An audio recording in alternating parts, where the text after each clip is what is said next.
Ես կարծում եմ, որ մենք պետք է նաև այստեղ խթանների մասին մտածենք, թե ինչպես անել, որ մասնավոր հատվածը այս ոլորտում մասնագիտական կրթության եւ ուսուցման ոլորտում ներդրումներ անի, բայց մյուս կողմից կենթադրեմ, որ օրինակ համընդհանուր հայտարարագրման համակարգը շատ լուրջ խթան է այդ ուղղությամբ, եթե մենք կարողանանք էֆեկտիվ ձևով մեր տարբեր իրական տնտեսությանը ներկայացնող ձեռնարկություններին կներեք այս բառի համար գլխի գցել, որ այդտեղ ներդրումային մեծ հնարավորություններ կան։ Այսինքն, եթե որևէ մեկը ներդրում է անում մասնագիտական կրթության եւ ուսուցման հաստատություն է ստեղծում սեփական ներդրումների միջոցով, առնվազն այդտեղ կրթության վճարները սոցիալական կրեդիտների ձևով վերադարձի շատ մեծ հնարավորություն են։ Այսինքն, այստեղ ի՞նչն է կարևոր։ Մենք,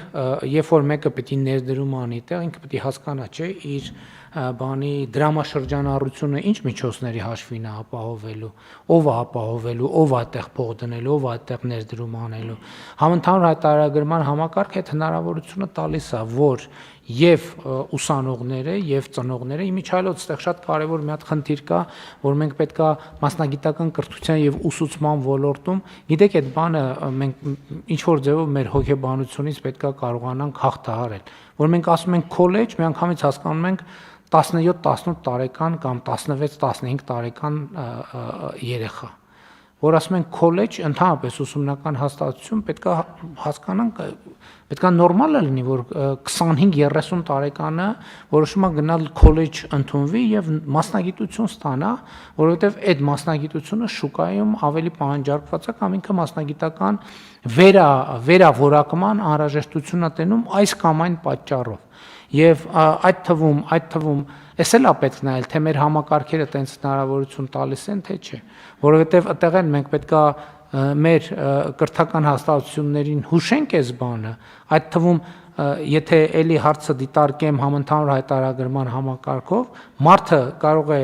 ցերեկը լինել վարձու աշխատող, երեկոյան լինել քոլեջի սովորող եւ տարվա արդյունքով քոլեջին վճարած վճարները իր իսկ սոցիալական կրեդիտի ձևով հետ ստանալ։ Այսինքն, էլի ուզում եմ մեզ բոլորիս եւ տարբեր ոլորտների 70 միլիարդ օդում կախված գումարի մասին հիշեցնել, որ պետքա ոլորտները, կրթական հաստատությունները, առողջապահական հաստատությունները աշխատեն այդ հոսքերը ուղղորդելու դեպի իրենց։ Իսկ սա լուրջ աշխատանք է, լուրջ ներդրում է, լուրջ ջանք է, լուրջ մրցակցություն է, որը նաև այդ ընկերություններին, մասնավոր ընկերություններին, կրթական հաստատություններին զարգացման մրցակցության լուրջ խթան է տալու։ Եվ մենք այս բանը պետք է անընդհատ խոսենք։ Չմոռանաք հավանել տեսանյութը եւ բաժանորդագրվել Civic AM-ի YouTube-յան էջին։